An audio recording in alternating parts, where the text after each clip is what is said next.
Fala, fala galera! Priscila Ninária, meus filhos, para mais um vídeo de correção de redação e hoje o foco vai ser ela, a tormenta, a cabulosa, a abominável, a CAF, meus filhos, é ótimo.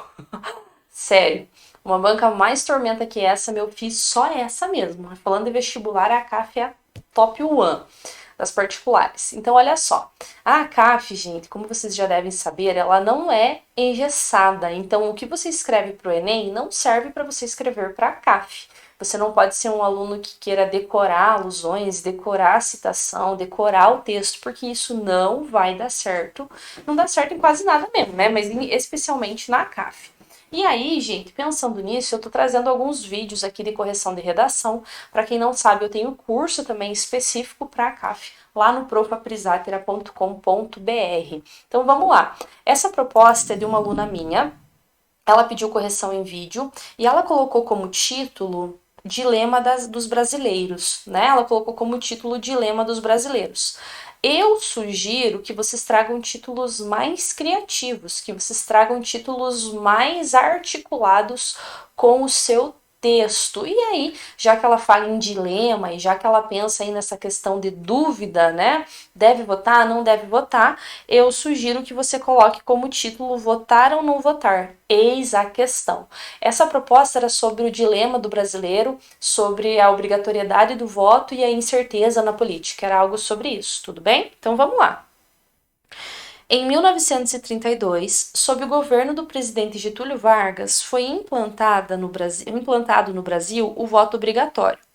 Presente no artigo 3º da Constituição Federal de 88, a obrigatoriedade do voto garante ao cidadão o direito de eleger os representantes federais, estaduais e municipais perante os seus critérios, bem como sua liberdade de expressão mediante a política. Dessa forma, buscam o que buscam, né? Olha aí um probleminha de concordância. O que buscam? Promover mudanças, embora muitas vezes isso não se cumpra, desencadeando assim o dilema entre os brasileiros. Olha só, o que eu sugiro? Nessa contextualização do tema, meu amor, nessa contextualização do tema, eu sugiro que você traga uma adversativa. Embora no ano de 1932 o voto obrigatório tenha sido implementado, pipipi, daí você nem mencionaria a Constituição, você já ficaria nesse fato histórico, né? Assegurando ao brasileiro o direito, piriri, pororó, pururu, pururu, pururu. Os crescentes casos de corrupção, os crescentes escândalos políticos, e a incerteza no processo, incerteza e a falta de confiança no processo eleitoral, infelizmente, dão ao brasileiro, né, fazem com que muitos brasileiros vivam em um dilema, ou seja, não sintam segurança para realizar o voto, não queiram realizar o voto, entendeu? Então, só pensando aí nesse desengessamento, para você não escrever de uma maneira muito engessada, tá bom? Trazendo mais autoria e expressividade. Haja vista que é isso que a banca quer de você. E lembra, né? Você precisa se posicionar. Então, quando você fala, né, ó, desencadeando assim um dilema entre os brasileiros, você precisa dizer: esse dilema é verdadeiro? Esse dilema deveria acontecer? Esse dilema é positivo? Isso não deveria acontecer? Esse é um dilema negativo? Então, aqui você já tem que deixar a sua tese bem marcada. Por quê? Porque quando você deixa a sua tese bem marcada, o seu argumento é muito mais fácil de ser apresentado no texto. E aí você consegue desenvolver bem aí o gênero dissertativo argumentativo. Abandone, meu amor, esse início engessado, tudo bem? Tá? Procure trazer esse gancho semântico. Então, olha só, aqui você usou os conectivos para fazer articulação entre os parágrafos. Mas você pode fazer essa articulação sem lançar mão do primeiramente, em primeira análise, o primeiro fator, o segundo fator. Você pode trazer para o seu texto um gancho semântico. E o que é um gancho semântico? É quando você usa a própria estrutura da argumentação para articular os períodos, os parágrafos, né? Então você poderia ter feito assim, ó. Em primeira análise, vale ressaltar quantos anos e quanta luta foi necessária até a instauração do sufrágio universal no Brasil. Analfabetos, militares de baixa patente e mulheres não alfabetizadas não tinham direito ao voto anteriormente, limitando dessa maneira o direito a essas classes de elegerem seus representantes. Atualmente, tramita, só vou terminar a leitura do parágrafo, né, para pegar a ideia. Atualmente, tramita entre os países nos quais o voto é obrigatório a ideia do voto facultativo. De fato, a adoção dessa medida aumentará a exclusão social de minorias, visto que os candidatos não precisarão agradar essa classe, de modo a garantir seu voto, pois a maioria não comparecerá às urnas, já desacreditada nas mudanças propostas pelos políticos. Então, olha só, o que eu quero que você veja? Você precisa separar melhor os seus argumentos. Então, assim, ó, você tem que pensar na tese. Então, você vai pensar lá na tese, né? O dilema. Então, você acha que tem um dilema? Sim, esse dilema existe, né? E aí ele faz o quê? Esse dilema, ele é causado por quê? Pela descrença na política, devido aos escândalos de corrupção. E esse dilema ele é causado por quê? Porque as pessoas não confiam e não acreditam no poder do seu voto. Tudo bem? Então você precisa separar melhor os seus argumentos. Então os seus argumentos eles precisam ser construídos no sentido de dar clareza para o seu posicionamento. Você tem que me dizer o porquê que as pessoas não querem votar, por que as pessoas acham que o voto não deveria ser obrigatório. Então aqui eu só dei dois exemplos, né, de como esses argumentos poderiam ser construídos. Por quê? Porque se você olhar aqui no seu parágrafo, você não me convence disso. Por quê? Porque aqui nesse primeiro período, deixa eu até apagar aqui para não ficar muito bagunçado, tá? Então ali tem os errinhos de crase, normal, né? Mas olha só, aqui você colocou ó, anos e quanta luta foi necessária até a instauração do sufrágio universal no Brasil. Isso não me diz nada. Isso não me comprova nada. Agora, se você colocasse assim, ó, nesse contexto de descrença nas eleições, toda luta realizada para que o voto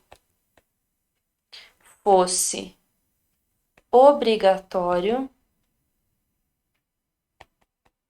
toda luta realizada para que o voto fosse obrigatório de nada vale. Entendeu?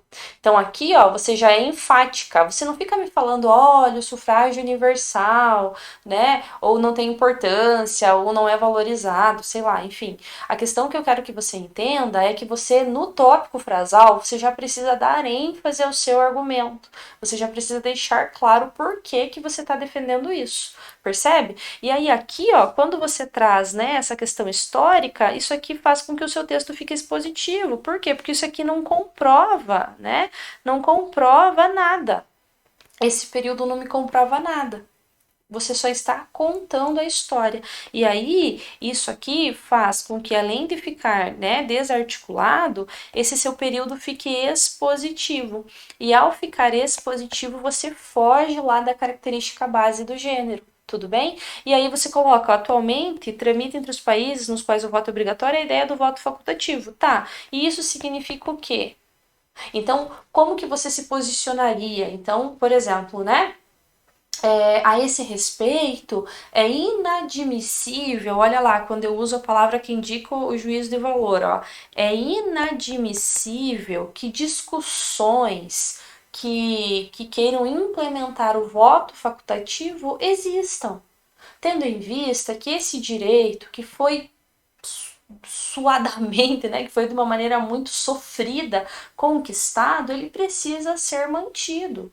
Independente dos escândalos de corrupção, independente da corrupção, independente de qualquer problema que interfira na efetividade desse voto, ele precisa ser obrigatório. Por quê? Porque é somente assim que será possível garantir pipipi, tudo bem? Então eu quero que você reformule nesse sentido, trazendo mais a sua voz para o texto. E cuida para você não ser muito expositiva e de não trazer informações de outras áreas do conhecimento que não sejam intimamente relacionadas aqui a essa argumentação, tudo bem? E aí, assim, ó, muito cuidado para você não trazer senso comum, né? Você não tem como saber se a maioria não vai comparecer à urna, entendeu? Não tem como comprovar isso. E aí, procure, né, pelo menos nesse parágrafo ou nesse aqui, fazer a retomada aí ao título, né? E aí você faz essa retomada ao título aí para deixar bem amarradinho tudo. Em segunda análise, faz-se necessário salientar as constantes promessas feitas por políticos em época de campanha eleitoral, as quais não são cumpridas em sua totalidade. Então aqui, ó, só retomando, né, você poderia ter feito esse tópico frasal mais ou menos dessa maneira, né? Como agravante, ó, como se essa descrença já não fosse o bastante,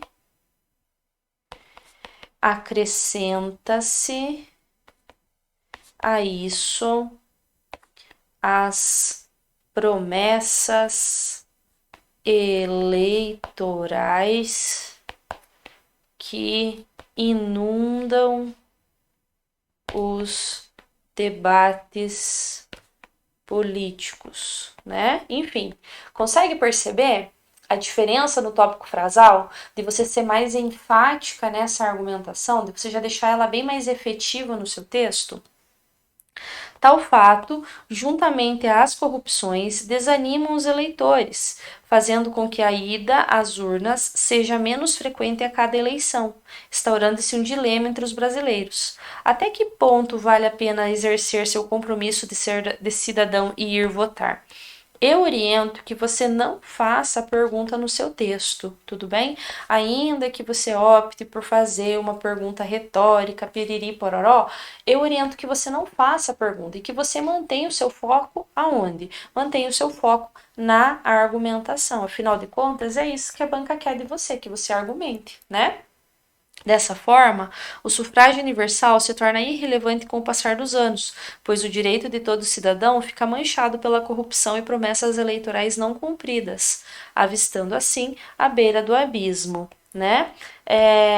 Aqui, quando você traz a beira do abismo, não ficou claro por quê, né? E aí, talvez, se você quisesse complementar, você poderia ter mencionado que todo esse dilema, toda essa descrença, esse descrédito na política em seja a perpetuação do problema. Por quê? Porque nós vivemos um caos. Esse caos só pode ser alterado se houver eleição e se novas pessoas estiverem ali.